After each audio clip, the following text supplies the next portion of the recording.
this episode of the We Are Reading One Piece podcast. This is a podcast dedicated to following the entire story of One Piece from beginning to end as we focus on each volume. We keep the discussion spoiler-free for new fans of the series, so this is the perfect place to follow along, whether you're new to the series or just want to revisit the world of One Piece with us.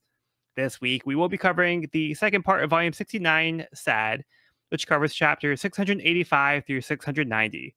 My name is Joel. I'll be your host. Joining me today, we have Evan. What's up? Evan here. And we have Cody. I don't know how long it'll take to edit this, but happy Pride. Yeah, happy Pride. Happy Pride. Yeah, hopefully we can get the episode out this month, but we'll see. But with my schedule, we never know. We'll see what happens. Yeah, we do what we can. But yeah, it's gonna be a little busy. But yeah, so I apologize if there's any delays getting these episodes out. We do try our best to try to keep it weekly if we can, but easier said than done sometimes. Yeah, so how you guys doing today? Doing good.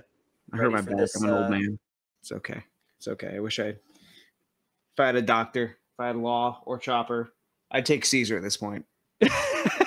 Fucking. It sounds like you need to be experimented on. Wow. Maybe hey, I'll take it. Stop me from messing up my squats. I'm down. Let's go. We'll give you some animal legs. Nice. Wait, this could be fire. Wait a minute. More reasons to love law. Let's go. All right, so let's just get a recap from where we left off.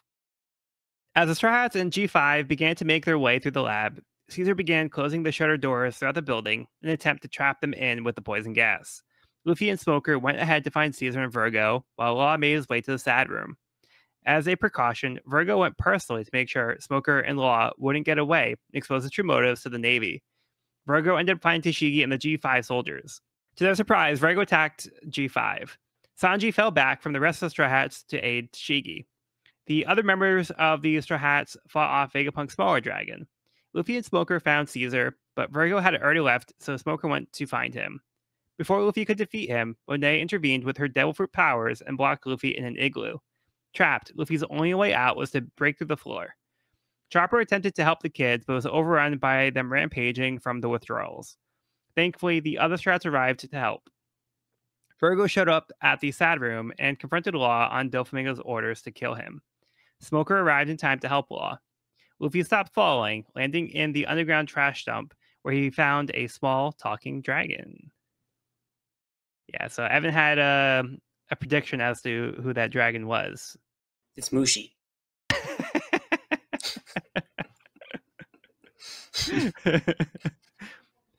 Was it Mushu from Mulan? Or sorry, Mushu. Yeah. Mushu, yeah. From Okay. Mulan, yes. That's a good guess. Yeah. I guess we'll find out if you're right in the next chapter. Chapter 685, My Name is Momonosuke. The dragon introduces himself to Luffy as Momonosuke. The name sounded familiar to Luffy, but he's not sure why. Luffy asks how they get out of here, but Momonosuke is not sure. He tells Luffy that he was a boy who was a stowaway on a ship and ended up on this island. His pride prevented him from accepting the candy presented by the other children, but his stomach got the better of him when he sneaked away to have a bite of the fruit that was in the lab.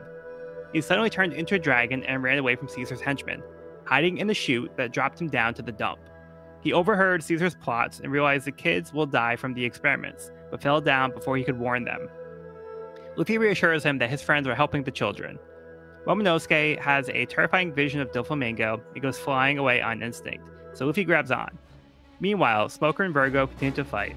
Sanji and G5 run from the poison gas, and Monet interferes with the Straw Hats who are trying to help the children. Zoro tells the others to take the kids and run while he handles Monet. All right, where to begin? I love Momonosuke's speech pattern. Indeed, the name is mine. Not your morsel of very food. mature for a little boy. Yeah. It's very antiquated, it seems. Very formal. Yeah, very formal for his age. Yeah, so it's consistent with the way that Kinemon was speaking. Like, yeah, the formal way of speaking. I think part of it, like the way that I think they adapt it into English is the lack of contractions, Mm-hmm. which I think that kind of helps give it like a more formal feel. I think in Japanese, it's more clear when they have like a formal way of speaking because that they would change, um, like which version of the word that they would use, but we don't have um, that same language structure in English. So they have to like find creative ways in order to make that translate into the English adaptation. I think they do a good job with that here. Yeah, yeah. Yeah, I agree. I feel like the closest thing we would have is like thee and thine instead of like you and your. But like even then that's just age and that's not like a formality thing. That's Yeah. so that's still like a little different. So I'm kind of glad they didn't do that here. Yeah. Yeah. It is interesting because it's not a one-to-one translation. I feel like it is like a difference in the language. Like I feel like this comes off as more like sophisticated, so much as like formal, because we don't really have like formal, informal of the same word. So, yeah. But yeah, I think they do a good job. I think they do a good job getting the point across, though. Yeah, especially how little they have to work with in this chapter, like how little he speaks. So we do get the reveal that this little dragon is actually Momonosuke, the one that Game On was looking for. Thank goodness. That'd have been real dark, even for Oda. Yeah, that's great. Even for Punk Hazard, which has like had some dark instances. Yeah, would have been bad. The flashback also lets us know that Momosuke has not had any of this candy, which is also good. Because now we know candy's bad. Candy's real bad. Like this seems like Oda has an agenda from like his dentist friend. It's like you better make candy not look good. Yeah. As if the metaphor, not even a metaphor, the comparison weren't pushed enough. Like literally, it's like the chocolates just look like a box of cigarettes in the flashback. It's like, hey kid, you want a pizzelle? You want a cannoli? You want Oh my god, it does. Yeah. Smoke. Have some smokes. I mean snacks. Was that Futurama? Family Guy, the smoke thing. Oh, Family Guy. Yeah, Family Guy, that's what it was. Subliminal messaging. Yeah, it's been a minute though. Yeah. If someone told me it was Futurama, I'd be like, "Oh yeah, it probably is Futurama, isn't it?" But yeah. I think it's interesting the way that the flashback is presented because Momonosuke is kind of shadowed out, so we don't see his features. So he's still being hidden from the audience. So we don't see his actual form. We just see, we can still see like his eyes, his teeth, and his tongue, but all of his other features are like kind of hidden by like the shadow. So it's just a deliberate thing that Oda did to portray the character from the flashback. Just because I guess we haven't seen him in the present. I think it's just an interesting choice to do that. I don't know if there's any other reason beyond just because we haven't seen the character fully revealed quite yet. So I don't know if he just wanted to kind of keep an air of mystique about it. It's an interesting choice because we do know who this character is now. It's not like he's trying to protect their identity. Yeah. It's like, I mean, when Oda does love his silhouettes, like just as far as like hiding a design, he like because people do get hype over those things. It increases mystique.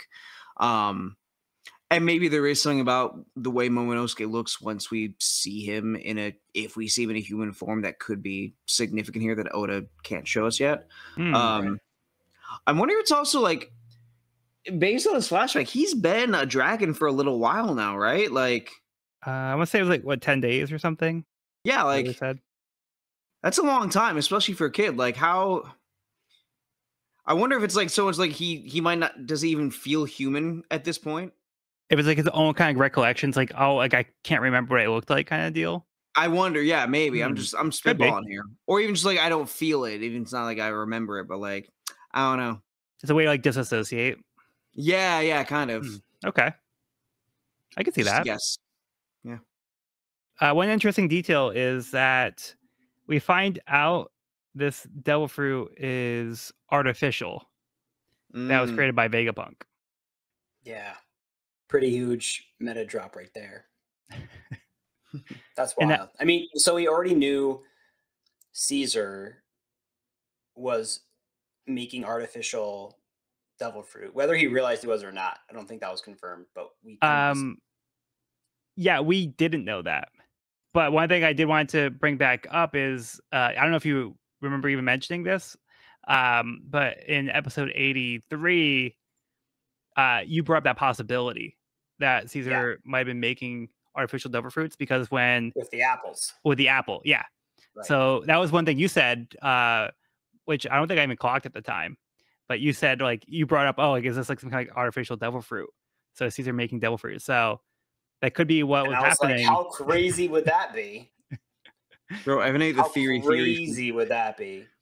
Yeah, this is nuts. This is absolutely wild. Evan's like on like full cylinder when it comes to these theories for Punk Hazard. He's like, I'm loving this. Nothing will surprise me. It's a new world, and we're just living in it. Yeah, this is insane, though. It kind of turns the whole control of power on its head of like, if this technology exists, you know, the possibilities are endless. And this is obviously like an incredibly powerful science to have. So yeah, I love how like casually they just like kind of plop that into the backstory here. Yeah, and as to what the ramifications are or the implications as to like, how this could be used, that's something that I think we'll talk about a little bit later on. But that's a very interesting concept as well. Like that, just the fact that it's been introduced into the story. That's something that's it does kind of take the concept of a devil fruit and give us a new wrinkle, like as to how do they work? Yeah, turning people into dragons. Wow. And apparently this was a failure. Hmm. Turns into a dragon, but how was it a failure? That's a good question. Yeah. Anything from the theory, man? Maybe at the end of the volume. I have a theory, but I think it involves stuff we're going to talk about in upcoming chapters. I'm right. I'm excited. Let's go. Yeah. One thing I do want to point out is, like, Luffy asks, why don't you just turn back into a human? And then Momonosuke seems confused. He's like, I can turn back? But how? So he doesn't even know how or if he can turn back into a human. Yeah. Pretty wild. Has Luffy himself ever brought up the different types of devil fruits before? Because he's like, I don't know. I'm not a Zoan. I know other characters mentioned Logies, but I'm like, I always wonder like how much Luffy knows about the different types of fruits, and so I forget if Luffy's ever even like shown he has knowledge of that before. I'm sure he has. At the very least, I'm sure Rayleigh would have gone over it with him. True. Yeah. It's probably been part of the hockey training. Yeah, that would do it. I'll just keep calling Logia and Zoan. We also get that Zoro mentions that Monet is actually a Logia type, not Zoan type. This chapter. Which I wasn't expecting. I definitely thought she was a Zoan, but she is a Logia type, making her that much more difficult to defeat. Yeah, so that is an interesting point because we weren't sure what her deal was. Like if her transformation was due to a devil fruit. Zoro seems to identify her as a Logia type, and I think we can kind of trust that. I think what we see later on will also further confirm that. Because we have seen some of her like some of the snow powers that she's been using. Yeah. So it does seem that the bird parts are probably due to I'm assuming law, even though we had the comment previously about her changing her form. So I don't know if that was like a request to be like, I can battle more efficiently this way, or something happened to her. But it seemed like it was more of like a willing thing, but we sort of know the details as to like why she changed her form. Yeah. Yeah, guys, until that point, like there could have been like a guess that maybe she was like, maybe the Harpy was like a mythical Zoan who has like snow powers, the way that we saw Marco as a Phoenix Zoan that has like the healing flames. But now we've got, unless Zoro's wrong, but like Monet also gives Robin a through and through, so therefore she's now the worst character in the series. Add it to the through and through count. Yeah. Tally it. I legit I just think of that as that's the terminology that occurs in my mind now because of you, Evan. So thank you for that. If only we had been doing it from the jump. Next week, I think it'd be an astounding number. We'll have an actual counter. Yeah, when we do a read through, We will actively keep track, and then we will submit to Oda and count how many times through and throughs have happened. So we'll be one of those people that have submitted an SBS question that's like, oh, this is said this many times in the series or whatever. Yes. Yes. Yes. Perfect. There's our SBS submission. We also get the confirmation that Caesar knows this batch of kids is gonna die, and that they're just one iteration in the data set to him, as if he wasn't enough of a terrible bastard. Yeah, we already knew this about him. He doesn't see any of these people as human beings. They're Someone's just subjects. looking for him for him to get just a little bit worse, just a little bit worse. I'm like, Yeah. Yeah, even kids, like robbing kids of their future is like especially tragic. Yeah. So he gives them essentially an expiration date at this point. So, like I said, like it's another 5 years. This batch of subjects won't be around any longer. So I need a fresh refill. So he actively knows what the life limit is now going to be for these kids, and that's not deterring him. It's actually encouraging him in his experiments. But now we also are filled in as to what the expected time frame is now. Yikes. One last thing I wanted to mention here. So in the summary, I mentioned that Momonosuke has like a vision of Doflamingo. That's my interpretation. I don't know if you guys had a different interpretation or if you guys analyze like what was happening or what you think is happening here. Like why is he seeing Doflamingo's face? And it seems like he has like some kind of like hallucination and it says like get a grip. So as if Yeah. it's talking to him. What do you guys make of that? So this is where I was going to go into my conspiracy, that because we get more information on this later, because this is honestly, I didn't even clock this as Doflamingo on first read. It was just some like phantom face that like kind of hypnotizes Momonosuke. But we do get some more information later that might lead you to believe that, oh, I don't know. Should I get into it now? I don't know if I should wait or not. If you want, we can put a pin in it and bring it back up later when you feel it's more relevant. Let's We put could a just pin in it. okay. okay. But yeah, so I didn't clock this as Doflamingo upon first glance. Like obviously now looking back at it makes sense, but on my first read, I was like, I didn't quite make that out to be Doflamingo. Yeah, the time is in a place of is it?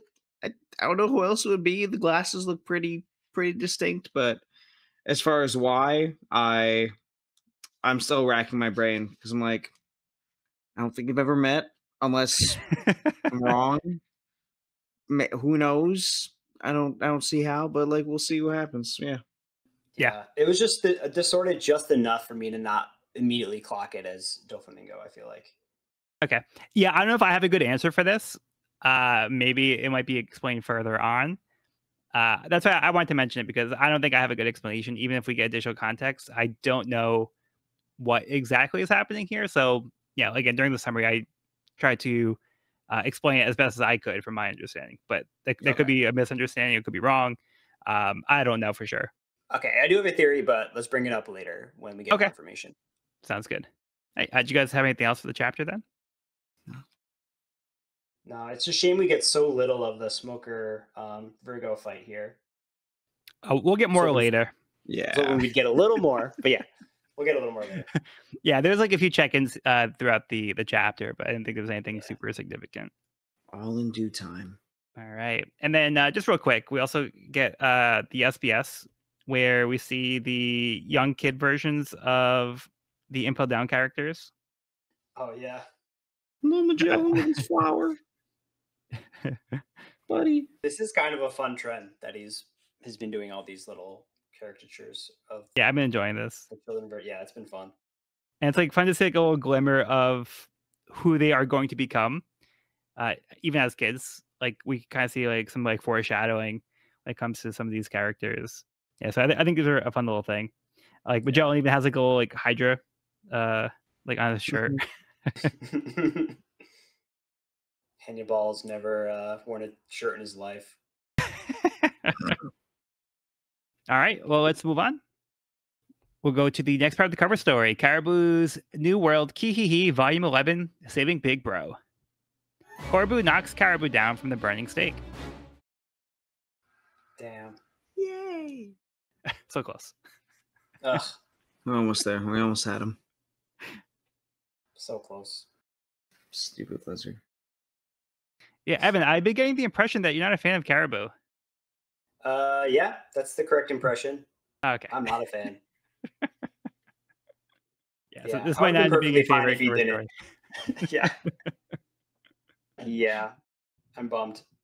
I would have been perfectly fine if he wasn't saved. Okay. That's all I have to say about that. Yeah. I can't say I disagree.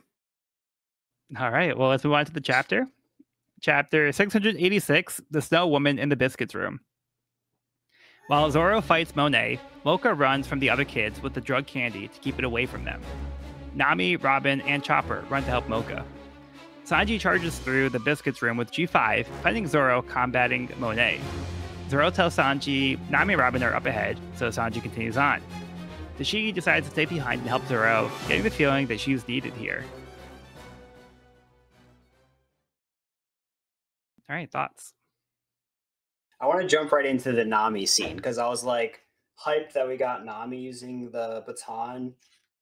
And it's like, all right, we got, this heat ball, which is like the perfect foil to Monet. All right, see ya. Like, what?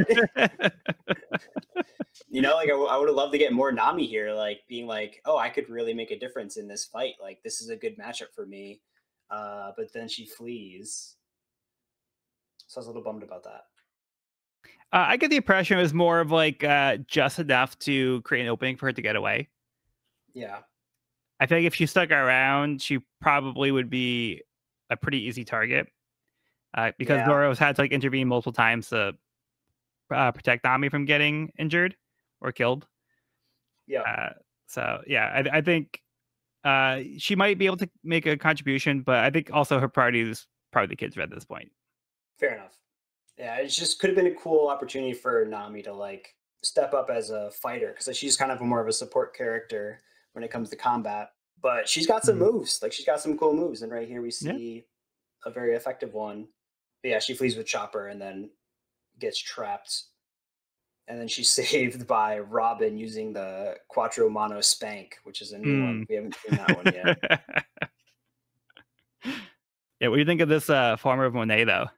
Amazing. The Ice Queen. So good. Yeah, very unsettling. Yep, definitely low Jit type. And I think Chopper agrees that the look is pretty unsettling because his hat and antlers also go flying up. This is one of those cases where the antlers go up with the hat.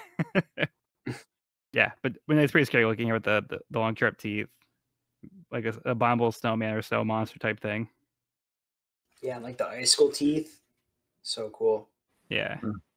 Yeah, when he has some really cool moves. Also like the when the wings turn into ice, the snow sheet skin blade is very cool. Yeah, when he's got some cool moves. Oh, I was gonna say it's unusual that Zoro's fighting a swordsman type person, but she said skin blade, so that automatically makes her qualify as a swordsman because she turned her armor into a blade. So it's like, this is my territory. I got it. Say no more. I legit think that's also why Oda gave her like the weird like little piercing weapons instead of having her just like make icicles and shit. I mean, I guess it's snow and ice, but I'm like, okay, now she's a swords person. Therefore, Zoro can fight her. She has blades and she's got like the ice pick type things, which is pretty cool. How she's like fighting using like her feet to attack with the weapons, and so she can still fly around with her wings and still attack with them too. So yeah, she's got her bases covered. And she points out the fact that Zoro is only being defensive and not attacking. I mean, it's confirmed at the top of the next chapter, but I'd kind of forgotten about this this like subplot that Zoro like won't attack women because he's picturing Kuina, specifically with Tashigi. But it seems kind of like maybe he. I just don't remember it being towards like I won't fight any women because they remind me of Kuina. No, I mean he beat the shit out of Miss Monday in Whiskey Peak. right afterwards. Hmm. Right. Because I feel like he almost made the points in the past of like, oh, I would like when Sanji's like, I would never hit a woman, but yeah, I've kind of forgotten about this fact about Zoro. I Yeah. don't know if it's actually been confirmed or stated outright. Like, I don't think this is something that's been really established. He did, like you said, like I think with Tashigi that was an exception. I think Tashigi perceived it as because she's a woman that like Zoro wouldn't do that. So I think that might be Tashigi's perception. Yeah. I don't know if that's Yeah. exactly accurate. But I think that's why Tashigi is also saying like, "Oh, I'm going to stay and help you because like you're not going to be willing to to attack a woman." So I guess we'll have to see if that seems to be true or not. We do know that about Sanji. Sanji has outright stated that. Yeah. And I think he does say that again here, either this chapter or the next chapter. Yeah, I just wanted to mention that we don't know if that's like a fact. I don't know if that's in character for Zoro or not. Like, I feel like it's kind of like almost ambiguous. I feel like Oda didn't want to commit to anything, but I do get the impression that Zoro doesn't have that same line that he won't cross like Sanji. Yeah, it's interesting. I feel like we get more into it at the top of next chapter. Yeah. But yeah, I was like, maybe he's trying to delay Monet to get more information out of her, or like there's some sort of situation that would lead him to be more defensive than it just being like a mental block, like I can't hurt this person. But I did think it was funny when Sanji arrives with G5, and then like so they just kind of come out of nowhere. And then like they're all kind of following Sanji now. Like Sanji's kind of like adopted G5. And then as they run by, he instructs him to pull your lower lip and taunt him. So they're all sticking their tongue out at Zoro.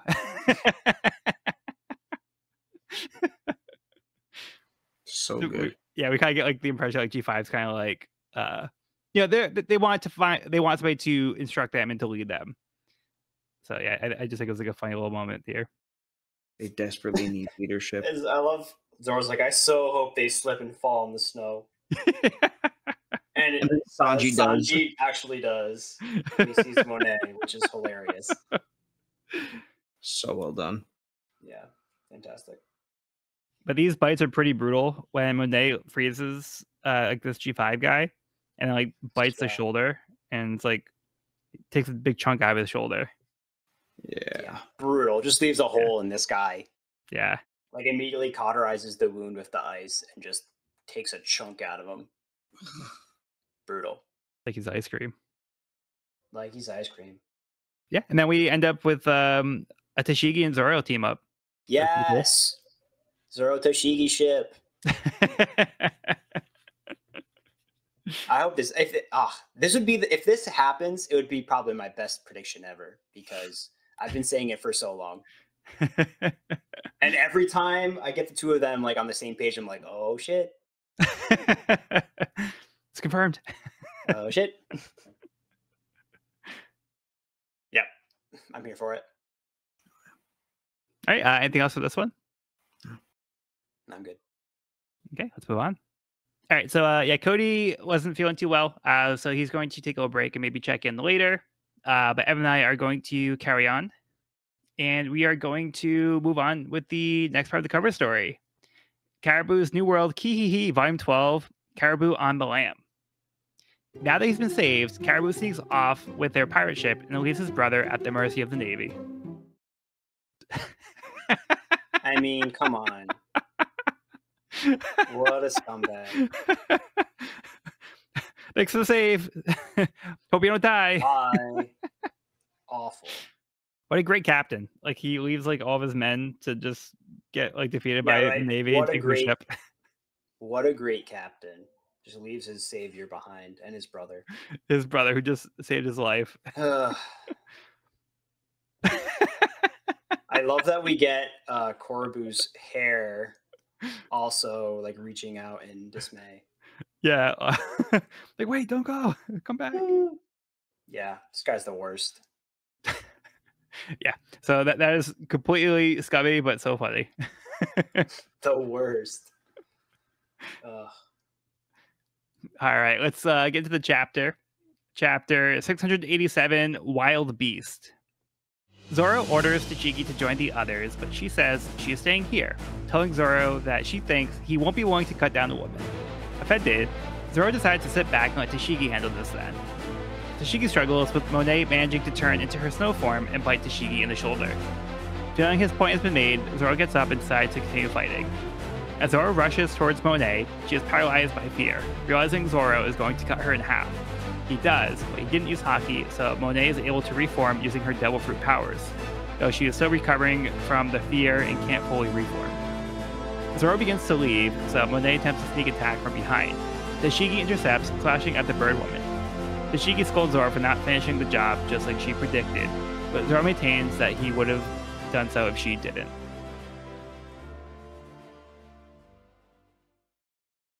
Yeah, so mostly carrying on from our conversation from last chapter. Yep. I still like them together. I'm a fan. Although I can't really, it's hard to read Zoro's tone in this scene. And I think I might be a little blind to it because I love Zoro so much.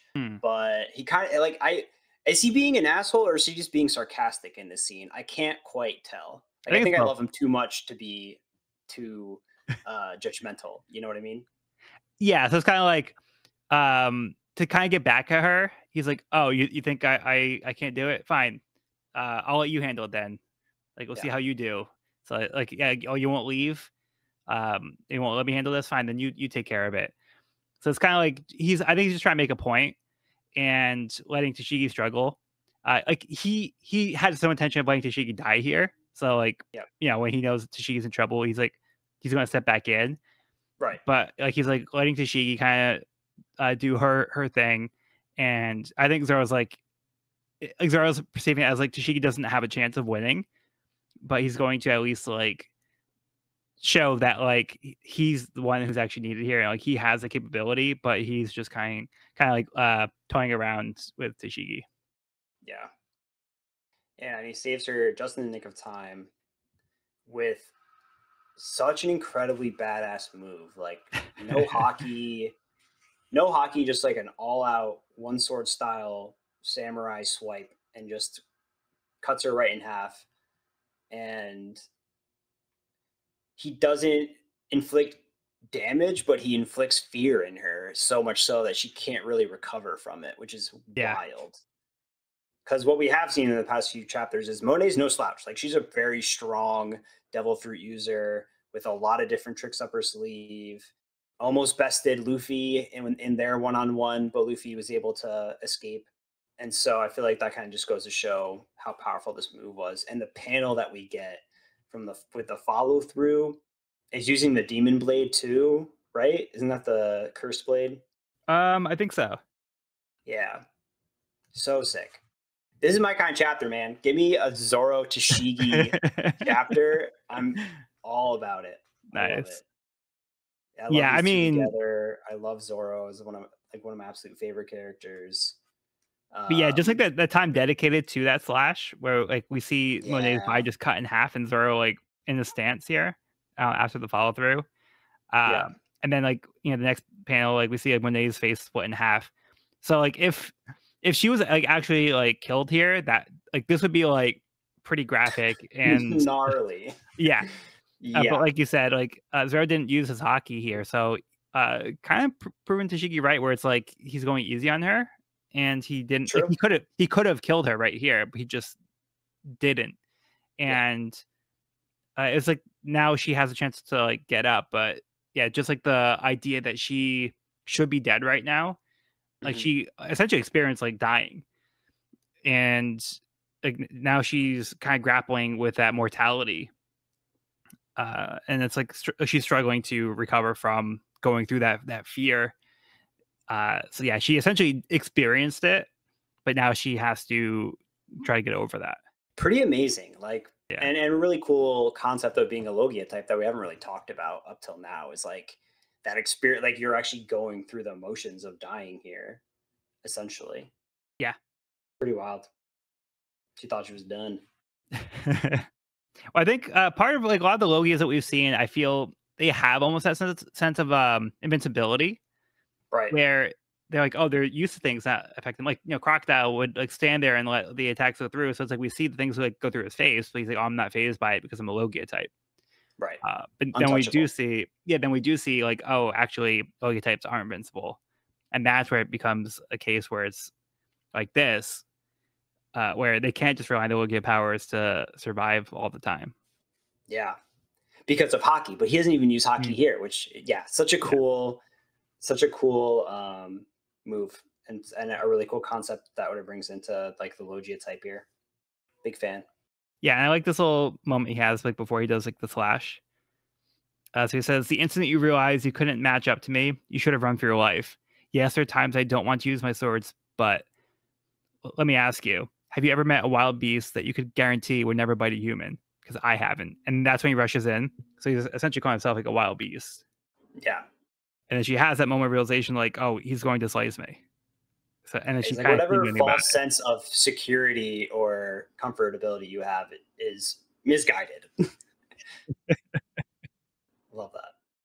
Yeah, and then backtracking, towards the beginning of the fight, we did mention that Tashigi, she does realize it's important that they are able to win this fight, and they need to be willing to finish off Monet for the safety of their people. And she doesn't trust Zoro to finish the job, so she's kind of like here to make sure that they do. So yeah, and then we have that moment where Zoro just kind of sits down and is like, fine, have at it. Yeah. As long as like we're keeping her away from like my people, that's all I care about right now. So then we see when they do some pretty cool maneuvers here, and then doing that same thing we saw before, where she turns Tashigi's shoulder like into snow and bites into it. But one thing she does is chooses not to try to get out because she knows that if she does, the force of the jaw is going to rip her shoulder. Kind of like what happened with Luffy with Arlong back in Arlong Park, where Luffy realized like, oh, like I can't like move away from him or rip my shoulder. Right. So yeah, she does the same thing here. Yeah, I like Tashigi's character. I also feel like Zoro giving her space feels like almost respect in a way, because like Tashigi's always had a lot of pride as a character, and I feel like wants that moment to prove herself, and always takes that moment. That we've always seen her taking that moment and taking the chance and wanting to prove herself and putting herself in really difficult situations to be triumphant. I don't know if I'm reading too much into it, but I feel like Zoro gives her that space here and says, "Okay, here's your chance, go for it." Yeah, see, I kind of read it the other way. I think it's a disrespectful move on his part because I think he's undermining her capabilities. I think, like I was saying before, I don't think he thinks Tashigi has a chance, and I think he doesn't believe that she's going to be able to win. So I think to fail.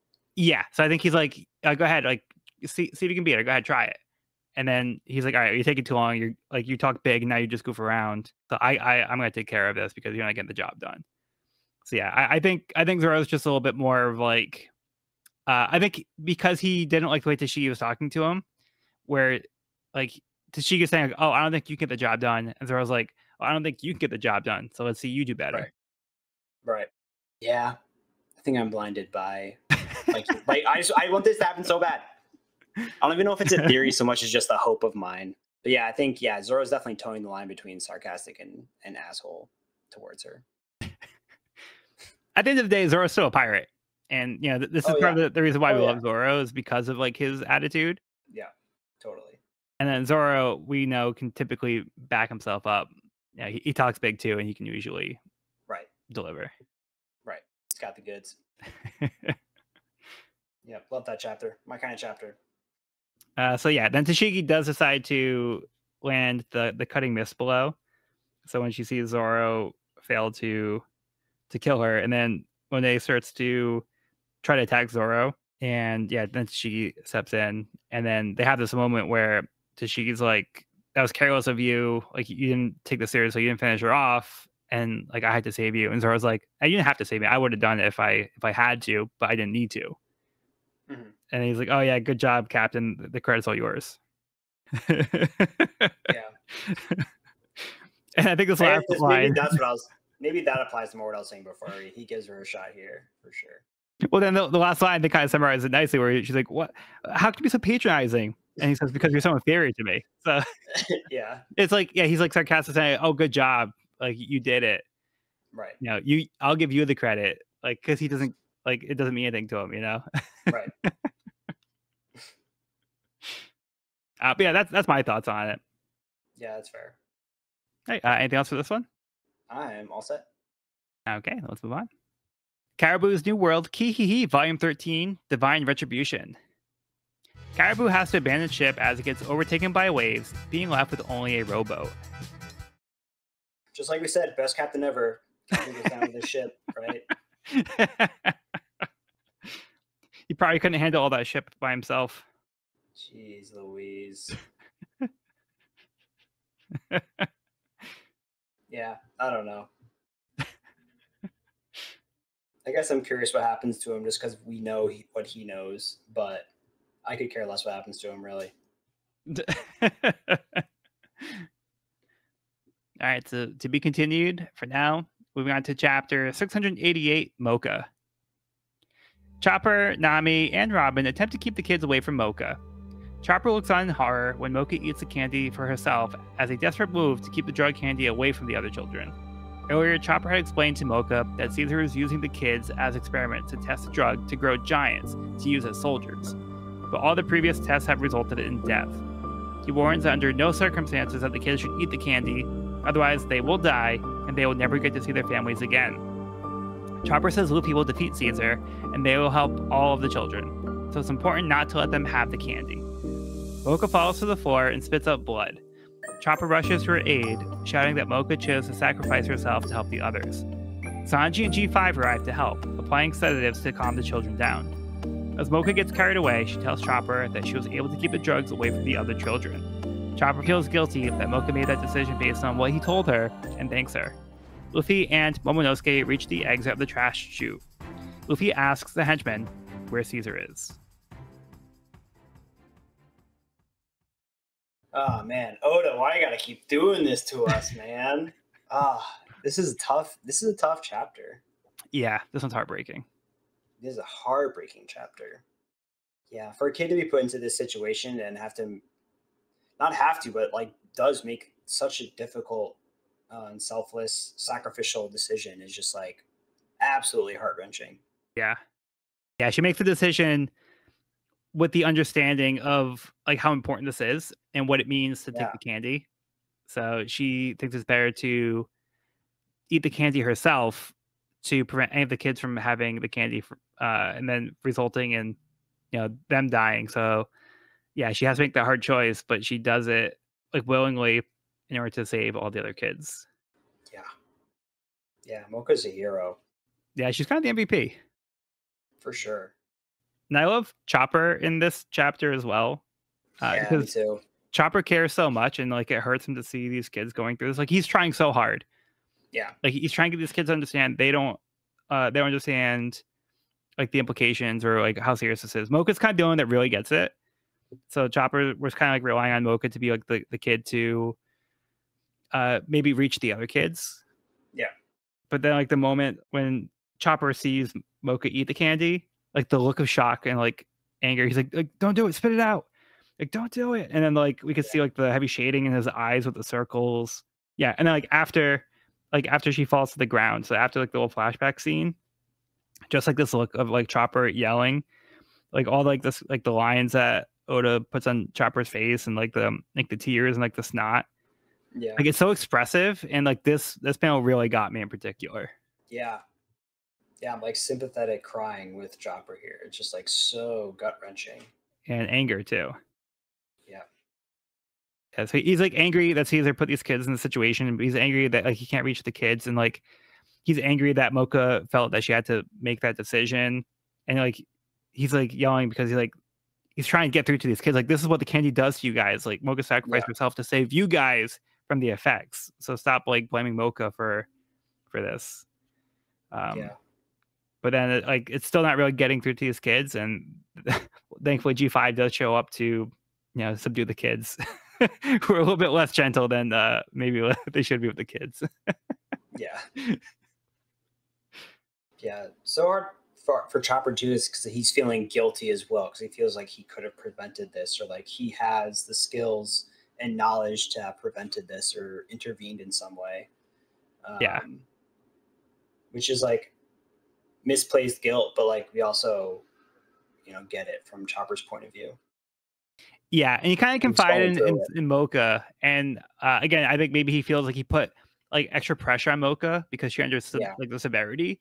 I think he feels a little guilty for being so open with Mocha because he's like, "Oh, I can trust you. Like you're like kind of like a little bit more mature than the other kids. Like you get it." And I think he feels guilty that she made that decision based on what he had told her and like how this works. So because she had that information, she made this decision. He put that responsibility on her, basically. Yeah, unintentionally, but yeah. Yeah. And Chopper also apologizes in that flashback scene, saying he's like, "I'm sorry I couldn't find you earlier. Like I wish I could have done something before we got to this point." Right. Yeah, it's really sad too because yeah, and these kids like have dreams. They want to like go back to their families, and they said, "Oh, when we're growing ups, like we can go out to sea and we can all meet up again." So then when Mocha realizes like they won't be able to grow up and see their families again, like they're going to die, like she realizes again like how evil it is, and like that Caesar robbed them of their lives. Yeah. Oh man, yeah, this flashback hits really hard. Yeah. Yeah, I hope she pulls through. This is brutal. Yeah, hopefully. Earlier though, the way that the chapter begins, so we get the confirmation that Zoro was the winner of the fight against Monet, but he's carrying Tashigi, and Tashigi's like, "This is so embarrassing. Put me down. I only felt a little dizzy." But then, like, as like she's being carried away, she notices Shusui, and she's like, she's like distracted by the sword. Oh, like, oh, pretty sword. Like, oh, this is Shusui, isn't it? Like, so. I don't know if he's like, just stay quiet back there. So funny. He calls her a sword nerd. A sword nerd. Ship it. Yeah, so she can't help herself. Yeah, I love that characteristic of hers. Yeah. Love them. Yeah, and then we end with Luffy making his way out of the dump. He comes back up to shoot with Momonosuke, and he's looking for Caesar. Let's go. Let's punch this guy. Yeah, we know he deserves it. He deserves it. Okay. Anything else before we move on? I'm good. Okay. Moving on to Caribou's New World Kihihi Volume 14, live on some new island somewhere. Caribou is washed ashore on an island. But what island is it? This is a very interesting looking place. With striped mountains and trees made of what looks like patchwork metal, like riveted metal. Yeah, it looks like metal trees. Very interesting. Maybe like snow? Yeah, it looks like snow maybe. There's very unique striped, like jagged peaks in the background. It's so unique. I feel like if we knew this place, I would recognize it immediately because it is so unique. But I don't recall anything like this. Yeah, so not too much to go off of here. No. But Caribou did survive, even though, he's a devil fruit user. Oh, man. The ocean didn't take him out. And it looks like he's clearly got like a shark bite in his side and like he's bleeding. Yeah. Yeah. Oh, which might make sense because he probably didn't have access to his powers. Yeah. Maybe the shark carried him to shore. Yeah. Unfortunately, luck is on his side. Okay, let's get into the next chapter. Chapter 689, The Island That's There, But Isn't There. Brownbeard arrives at the gate to R66, shouting that Caesar has been lying to everyone. Brownbeard orders for Caesar to return his men to him. Caesar goes outside the room to meet up with his former follower. Caesar had intentionally done nothing to help them get back inside earlier. He tells Brownbeard he hasn't heard from his men at all. Brownbeard realizes what must have happened. Upset, he begins to shout and try to get everyone else to see the truth of what Caesar has been doing, but he starts to speak gibberish, unable to get his words out correctly. As the very people Brownbeard was trying to help begin to laugh, Caesar tells him he injected him with a muscle relaxant. As Brownbeard is helpless to do anything, Caesar whispers to him that not only is he responsible for what's happening now, but also the accident that happened 4 years ago. Brownbeard tries to slash at Caesar wildly, unable to hit him in gas form. Caesar says he's gone mad and made the others start to shoot at him. When Caesar prepares to unleash a Gastanet attack on him, Luffy appears, punching Caesar with an elephant gun attack, though he was able to get out of the way in time. Luffy puts a hand on Brownbeard to put him at ease. Luffy asks Caesar what is this place. He explains that thanks to his arrangement with Virgo, it's as if this island doesn't exist, and he's free to perform his forbidden experiments without interference or worry that someone will come and stop him. Law has discovered that Caesar is the only one who was able to create the S.A.D chemical, which was shipped to Doflamingo's factory and turned into artificial devil fruits known as Smile, that can turn someone into a Zoan. One of the 4 emperors has been putting together a Zoan army using the Smile fruits. Caesar warns that picking a fight with him is the same as picking a fight with one of the 7 warlords and one of the 4 emperors. Luffy responds by smashing him in the face, telling him that's never stopped him before. Such a good line. Yeah. Well, let's go to the top. So, Okay. Poor Brownbeard. I feel like Brownbeard is always the butt of these tragedies. Like, he is, misheard and then gunned down by his own men, which is just so sad because Brownbeard just keeps getting the short end of the stick here. He seems to be like a good, or like a good intentions pirate, but he's just had a rough go of it these past 2 volumes. Oh yeah, and you hate to see it because Caesar gets his way again just when you think maybe Brownbeard would talk some sense into his men. Caesar undermines him and is able to kind of turn his words against him and have his own men gun him down, which is just so tragic. And then Luffy silently steps in. He didn't yell gun, elephant gun. Like he didn't he didn't announce his presence. He catches Caesar off guard here with a silent elephant gun. He broke the anime rule. I know, right? You gotta yell at your move.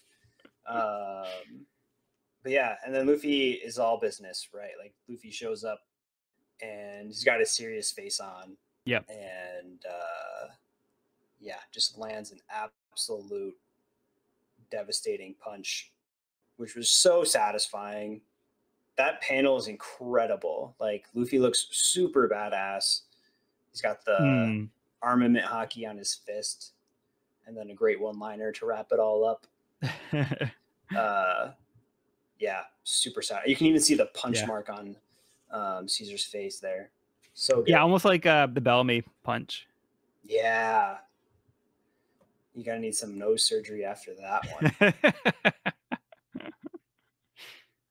And we also get more backstory here on the fruit. So I feel like this is where my theory kind of comes into full circle. Okay. Because here it's mentioned that Caesar and Don Quixote are working together to create this fruit known as Smile, where it's not full. It seems like Caesar does a lot of the heavy work and then sends it to Don Quixote, Doflamingo, who also has a factory and does some sort of artificial treatment to it.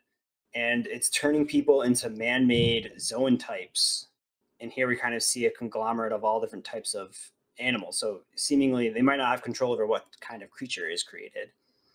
But when Momonosuke transforms into a dragon, he sees an image of Doflamingo who's commanding him to get a grip. And I wonder if the plan is, they're creating these Zoan type soldiers, and Caesar has the ability to create the devil fruit, which we saw before, and they didn't look like this. They looked different. Like they had that kind of like swirl on them, where these ones have like a very distinct pattern on them.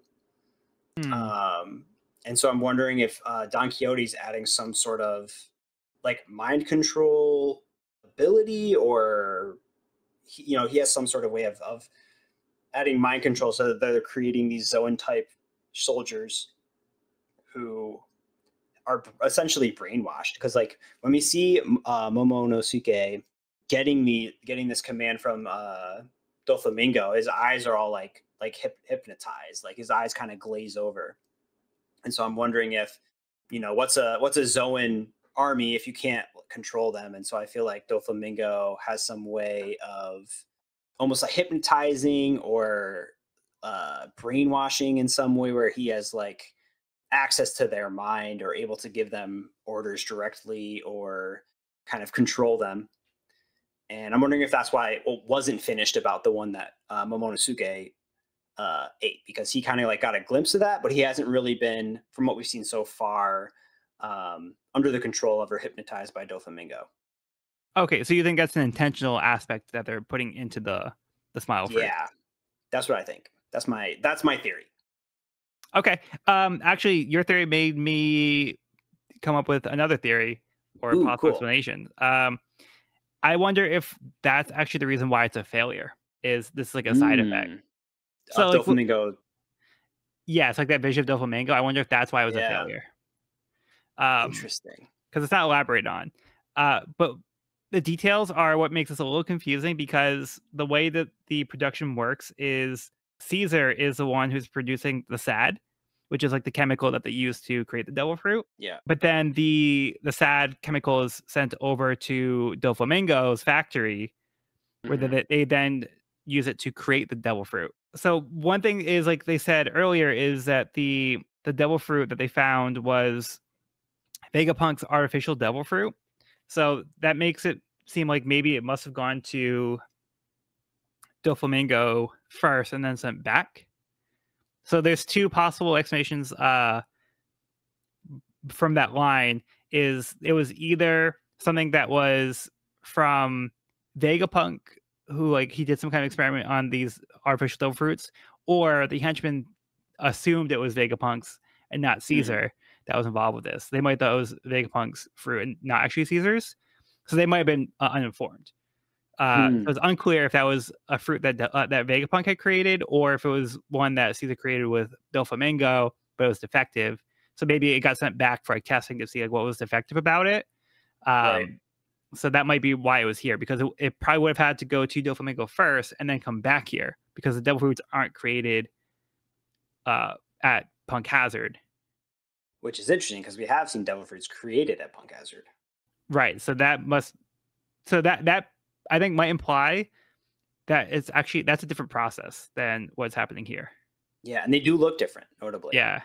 Yeah, I'm very curious. And I wonder if we know that Vegapunk's the only one like consciously making devil fruit. Again, this is going off the assumption that the guard's information was correct.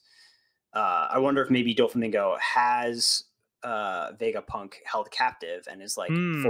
forcing him to make these artificial devil fruits, because Punk Hazard's been missing for years now, right? As far as we know, or just like, Vegapunk.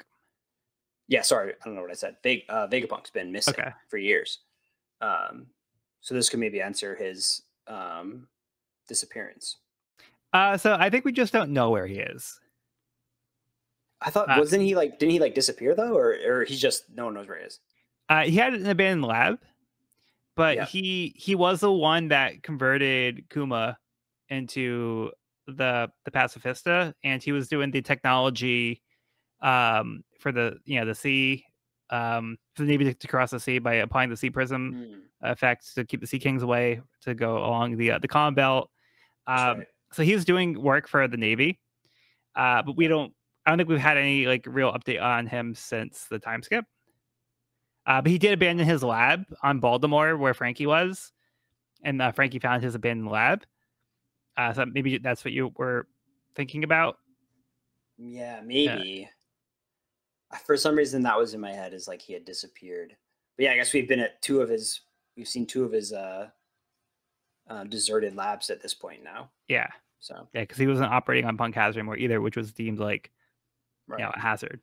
It's like a waste site. Yeah. Yeah, we'll see. Very interesting though, and also pretty wild that Doflamingo is creating an army of devil fruit users. So there's actually one other detail here. So what Caesar actually says is, from what I hear, one of the four emperors is already putting together an army of Zoans. Oh, I guess I didn't. Okay, from what I see what you're saying. So Caesar is involved with one of the seven warlords and one of the emperors. Gotcha. So even Doflamingo is outsourcing this army to someone, or Yeah, or like one of the four emperors is one of his clients. right. Yikes. Yeah, so one of the emperors is very interested in these artificial devil fruits for the Zoans. Hmm. Interesting. But Wow. one It's just thing also is like they only say that the smile fruit creates Zoans. So this also implies that they haven't been able to create other types of devil fruits. They've only been making Zoan type devil fruits. right. Pretty interesting. I feel like between all of our theories, some of that's got to be true, and it's scary. Like that's wild. And it's the also coming from a lab where they're trying to create like supersized like children soldiers. Mhm. You know, Yep. so like, yikes. It's crazy to kind of see behind the curtain on what the black market in One Piece is up to. Yeah. But they seem to be a way of getting power or an edge over their rivals, Yeah. their enemies. So yeah, it looks like they're willing to do these things in order to get a leg up on the competition. And one thing I want to propose to you is, do you think that this ties into Law's plan? Definitely. I mean, Law was after S.A.D, Hmm. so he must have known what was going on. We also know he's very much not aligned with Doflamingo. Like they kind of seem like rivals at this point. So I definitely think he was trying to at least sabotage Doflamingo's plan, Hmm. if not slow down. I don't know if he's aware of this whole Emperor business, Yeah, but he did say he wanted to take down an Emperor though at the very beginning of all this. he did say that. But does this Ooh, tie into this, or is this another or like is this like unintentional a consequence? right? Ooh, I feel like it's all connected. I feel like it's gotta be. It Yeah. would line up quite nicely. Or he could be trying to pick a fight with one emperor, and now this is causing a fight with another emperor he wasn't prepared to take on. Right. True. But he did say Emperor, not Warlord, when he Yep. was speaking with Luffy. Hmm. Oh shit. So yeah, I do want to actually backtrack to the beginning of the chapter. So we did have like the sequence where Brownbeard was desperately trying to help his men. He didn't know what their fate Yeah. was, but he's kind of able to put two and two together. So yeah, this whole scene is also again heartbreaking because we Yeah. see how desperate Brownbeard is to try to help his people and the people he's seeing. Now he's seeing Caesar's true colors. He's trying to get everybody else to see what he's learned, Yeah. but he's not really getting through to them. And then Caesar again manipulates the situation to make Brownbeard look foolish and again not really get the respect. And it's another form of manipulation. And by injecting Brownbeard, he has this moment where he can't even get his thoughts out. So he's desperately trying to convey this message and like tell them these things. And we can see like his internal dialogue that he's trying to say, but he's just not able to get the words out. Yeah. And it's really devastating to see that in action. So he's struggling and like there's nothing he can do. He's helpless. Right. And then Caesar just adds insult to injury where he's like, oh yeah, by the way, like I did these terrible things too. And like Brownbeard can do nothing. And then we see like Caesar like smiling, like he's like taking credit, like, oh yeah, that was me too. And then Brownbeard realized, oh, it wasn't Vegapunk that did that. So he pretended to save these people. So he realized like it goes even deeper than he originally thought. And then just Brownbeard Yeah. like crying and like realizing exactly just how much Caesar has actually messed everything up for them. So yeah, that whole sequence is just like, yeah, it's so hard So sad. to read. Yeah, Yeah, it's so sad. Yeah, and we've grown to like Brownbeard too. Like Brownbeard's yeah, like a respectable person. He just cares about his people and their safety and health and just wants to do the right thing. And it yeah, just sucks because he's been misinformed this whole time. And he finally gets an opportunity to shed light all the information that he's been given now with the people that he's trying to protect, and he's unable to. And not on yeah, top of that, they turn on him and yeah, and they attack exactly. him, which is just so sad. Yeah, Yeah, it's brutal. It's like, I'm trying to help you guys, and you guys are laughing at me. Yeah, Caesar's the worst. So glad we got this punch in, and I'm like kind of shocked that Luffy like holds off on the punch until Caesar spills all the beans, basically. Yeah. I mean, I do love this entrance for Luffy. So first, with, like the Gear 3. Yep. And then Amazing. like you said before, like Luffy doesn't say anything. So I love that moment, like when Luffy's serious and he just like throws the punches. He's like, I'm not goofing around. I'm Yeah. serious. Yeah, Yep. Luffy looks really cool here. And then so Luffy he knows like what's going on here, but he doesn't have like all like the full picture. See, he's actually here, like he actually does try to get more information from Caesar, which is where like Caesar goes into like the whole thing, and he can't help himself because like Caesar wants to kind of show off his brilliance. So he has Right. kind of this like Bond villain monologue type thing where he Yep. lays out everything that's going on because like, he's so like arrogant. He's like, oh, I can get away with it. This is like all the stuff I've been doing. This is how great I am. I'm so smart. So yeah, he's like kind of Wants the gloating credit. here. Yeah, exactly. And on top of that, while he's giving this monologue, you see Luffy like patiently standing there with his eyes closed, which I think is like a little shocking for his character, but like I think showing some growth as a character where he's letting Caesar spill all the beans and he's taking all this information in. At least that's how I read it. So I think he's kind of just like gathering focus, and he's I don't know if it's like observation hockey, but like I think he's just kind of like taking it in the moment and preparing for this attack. So he just closes his eyes, like, okay, focus, and boom. Yeah, that's awesome. I feel like we haven't really seen that yet. That's cool. Yeah. But then like, Caesar desperately is trying to also get Luffy to not attack him anymore. He's like, hey, like you can't touch me because I'm backed up by these powers that are like above you. Like you don't want to mess with me because of like who I know. But then we have like the great moment where Luffy's like, I don't care who you know. Yeah. I'm gonna punch you. He's got that I'm untouchable Logie mindset. Yeah. So great moment here. Yeah, such a satisfying punch. Anything else for this one? I'm good. Okay.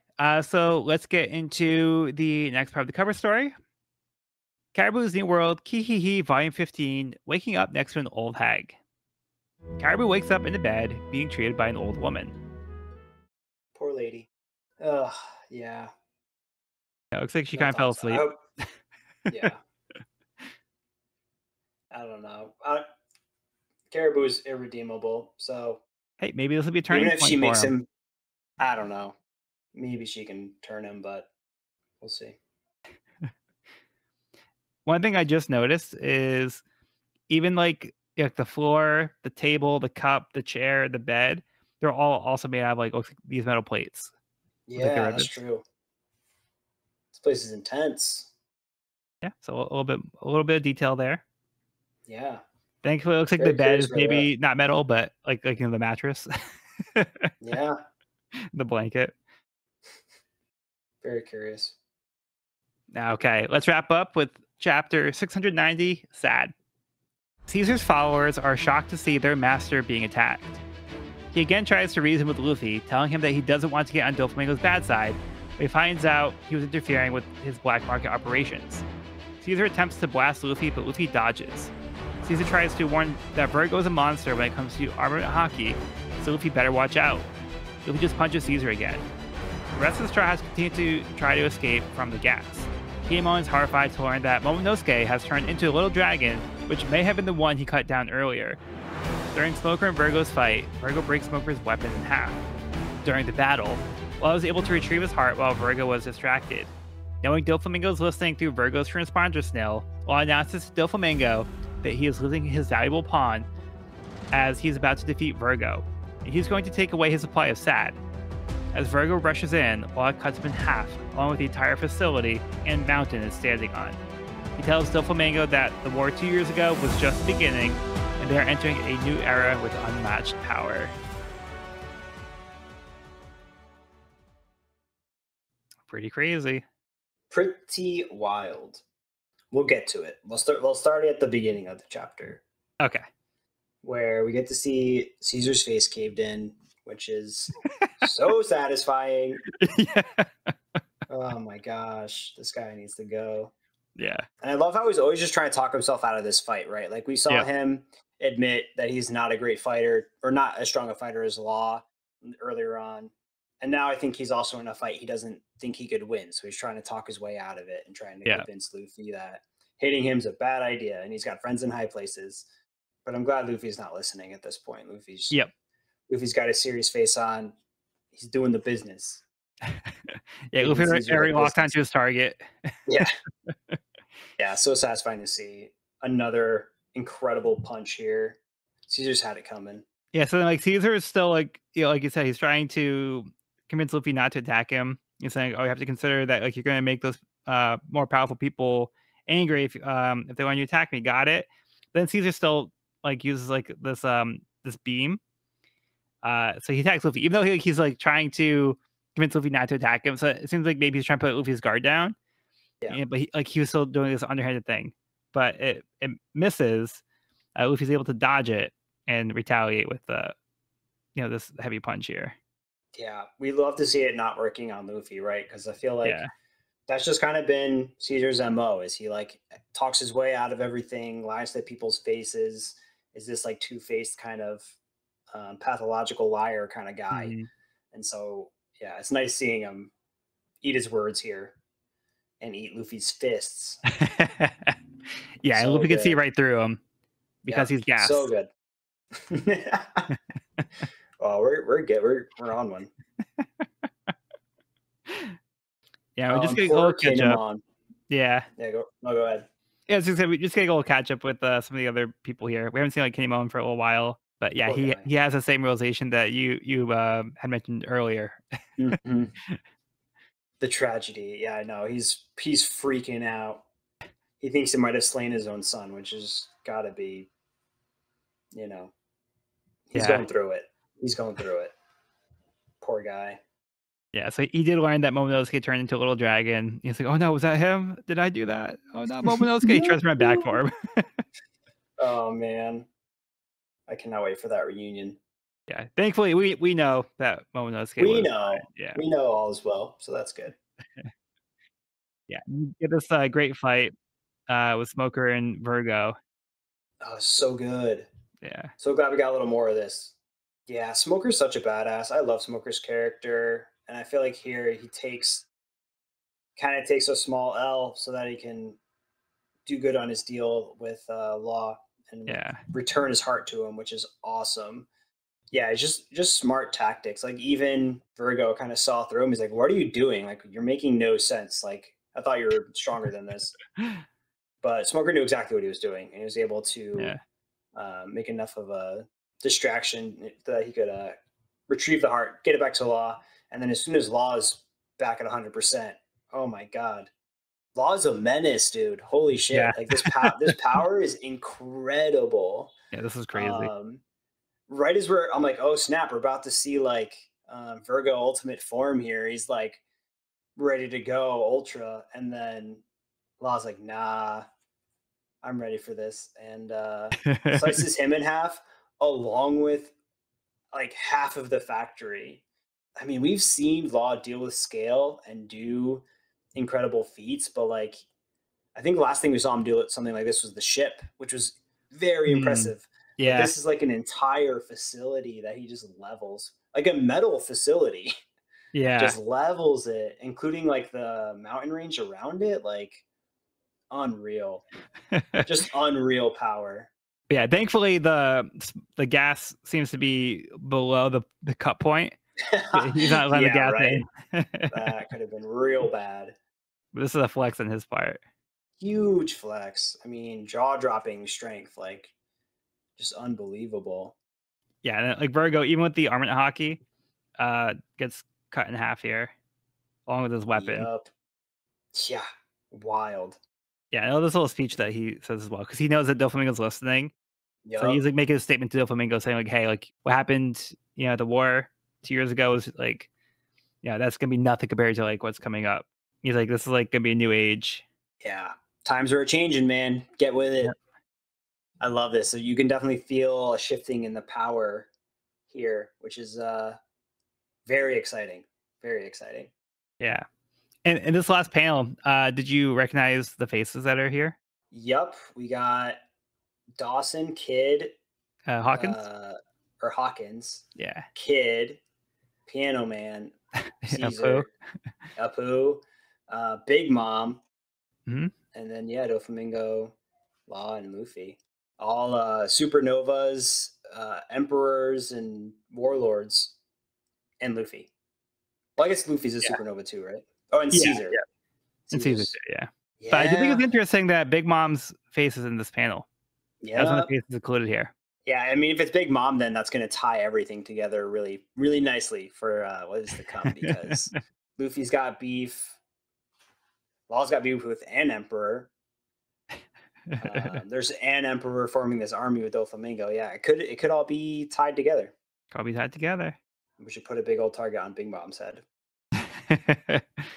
Yeah, and then there's like this gear that's like superimposed over like those faces. And the law says, like you've always said, a new age is coming with an unmatched power, an age of the daring and mighty. Well, now I've destroyed the gears and no one can turn back. So he's like saying like the system was in place. I'm gonna upend the system, and there's no going back from this. We're moving forward. I'm undoing this whole like mechanism that we had in place. Yeah, no turning back now. Full steam ahead. Yeah, I love this ending. Law's speech is amazing, and we get a frown from an uncharacteristic frown from Doflamingo here. Yeah, he's not happy anymore. The man who's always smiling. Yep. Yeah, so it's pretty exciting. Pretty exciting way to wrap up the volume and kind of leave a little mystery in what's to come. Yeah, kind of setting the stage. Excited.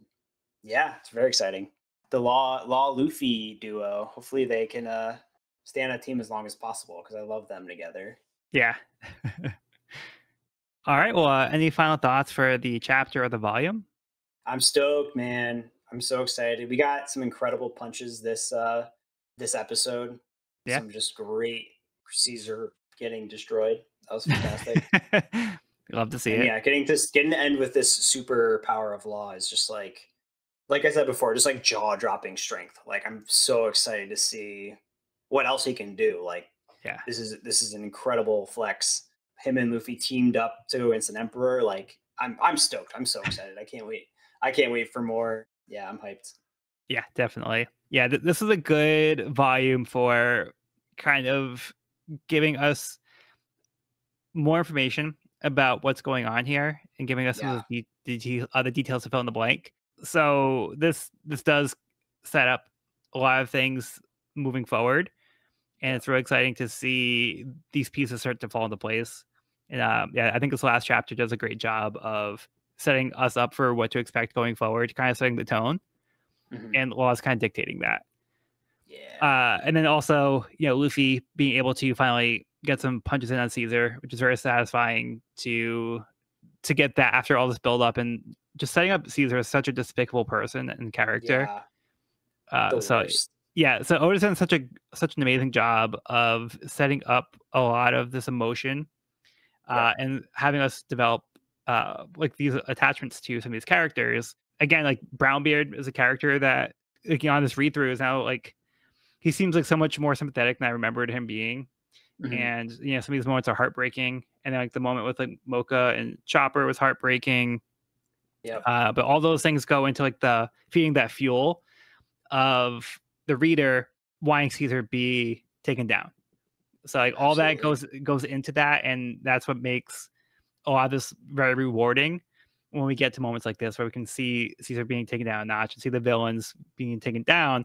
Like after seeing all the terrible things that they've been doing, what kind of person they are, and how much they deserve this, and it's just always like so satisfying to see like this justice be delivered. Absolutely. All right, but that will conclude this week's episode of the We Are Reading One Piece podcast. You can find this episode wherever podcasts are found at We're Reading One Piece podcast.buzzsprout.com or on the YouTube channel at We're Reading One Piece. This is a spoiler-free channel up to where we have recorded the podcast, so if you're new to the series, you can visit the channel there. You can also find me and this podcast on my YouTube channel at Pirate King Codex for more One Piece content. If you have any questions, comments, or feedback, you can reach us at we'rereadingonepiece@gmail.com. We'd love to hear from listeners, so if you're enjoying the show, or if you have any suggestions on how we can make it better, let us know. Next episode, we'll be starting Volume 70, Enter Doflamingo. I've been Joel, and I've been joined by Evan. Thanks for listening. And Cody, who unfortunately had to sign up a little early. He wasn't feeling so well, but he was not able to make it back in time before we wrapped up. But hopefully he'll be on the next one. But in the meantime, be sure to bring along all your hopes and dreams, and we'll see you on the next episode.